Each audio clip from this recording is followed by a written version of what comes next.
Hey y'all, this is Toya. You tuned in to Healthy Talks and Walks with Toya, where we are generational curse breakers that are growing any uncomfortable.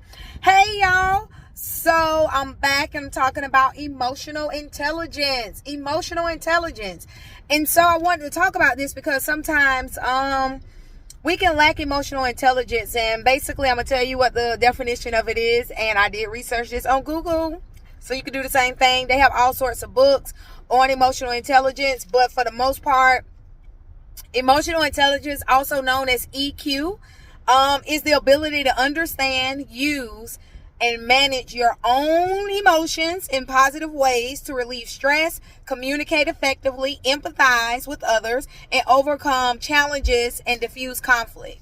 The reason that emotional intelligence is important is because we all need to be able to process our emotions in a healthy way. Another thing in this book here that I have here on emotional intelligence, it talks about the idea that every time we experience something, it goes through the emotional part of our brain first, right? It hit our emotions first, and then it has to travel to our logic. Now, of course, you don't want to make all your decisions from the emotional space, because sometimes what you're experiencing doesn't necessarily require all of that. Your body can't tell in a fight or flight situation if it's an actual fight or flight situation, or if you just having a really bad meeting with a boss that you don't care for, or you feel like don't care for you. Your body start pumping that adrenaline in based upon what you start feeling, right? So you don't want to make decisions and choices from that space, but you also don't want to make everything just from a logical place either, where it lacks emotions. That's why it says in there about the empathize part. So the good thing about emotional intelligence is you can take like a little test. They have little tests and things like that to see where you are processing your emotions and making choices from there and not letting them get the best of you and everything. And you can always improve. That's the good thing about emotional intelligence. The difference between EQ and IQ is how you learn. So how you learn is going to be how you learn. That's pretty much set from when you were born here, right? And that's when you have people that are like super smart, like the little Albert Einstein people that have high IQs, how they learn. But emotional intelligence is something that can always be improved, because as you learn, the better off you get. And according to the research, people that have higher EQs, people that have higher levels of EQ, emotional intelligence, outperform people that have high IQs.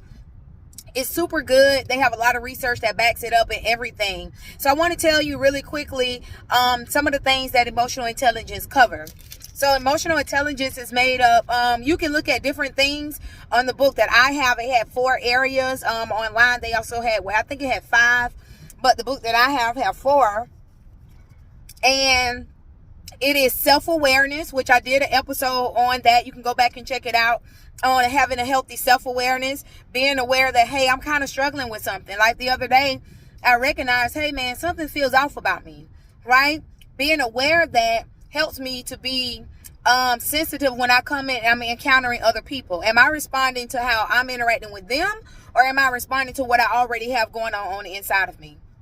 Right? The next thing was self-management. Managing how I feel. I feel stressed, or I feel tired, or I feel this and that. Understanding that, and then making adjustments accordingly where you can. Right? If you at work, you can't make an adjustment unless you're on lunch. And then if you got a place where you could probably sleep on your lunch break, it's because you're tired or whatever like that. That's one thing that you can kind of use, right? But if you're at another place where you're not able to do that, making adjustments. Again, self-management. The next thing is social awareness. How are you in groups? Some people can really just disappear into the wall. Other people come alive when they're in groups, right? A lot of times people will say the introvert, extrovert thing. However, when you have a high level of EQ, you're able to interact well in groups, whether you're introvert or extrovert, right? Okay, the next thing is relationship management. How do you do with friends? So many people on this whole no new friends and all of that kind of stuff or whatever. If you're going to grow and go into your next level, you're going to have to make new friends or new associates or whatever like that, right? So how are you managing relationships? All of those categories goes into your emotional intelligence. And so I just wanted to encourage you guys to kind of get into that. Having a high level of emotional intelligence helps us to be able to defuse conflict. I know people that are afraid of conflict. They're afraid of confrontation and things like that because they probably had bad experiences from conflict. But conflict is not always a unhealthy thing. Some conflict is necessary in order for us to move forward in a better way.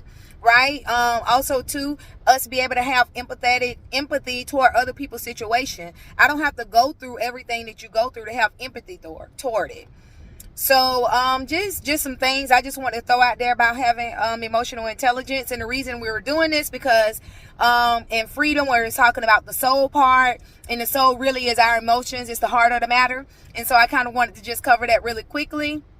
And emotional intelligence helped me when I not recently, but maybe a couple months back, when I was having a trigger moment to when I lost my sister in domestic violence situation, and something kind of like triggered something in my memory, and I started to feel like all the physical pieces of things. Like I felt myself breathing hard, I felt myself getting hot, I felt myself like just start feeling panicky and everything. And so I recognized self-awareness, right? I noticed that I felt that, right? Self-management.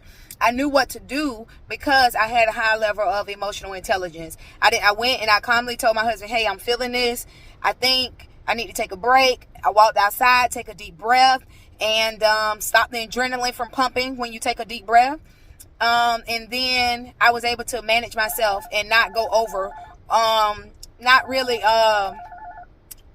take it out on anybody or have like a spaz out moment.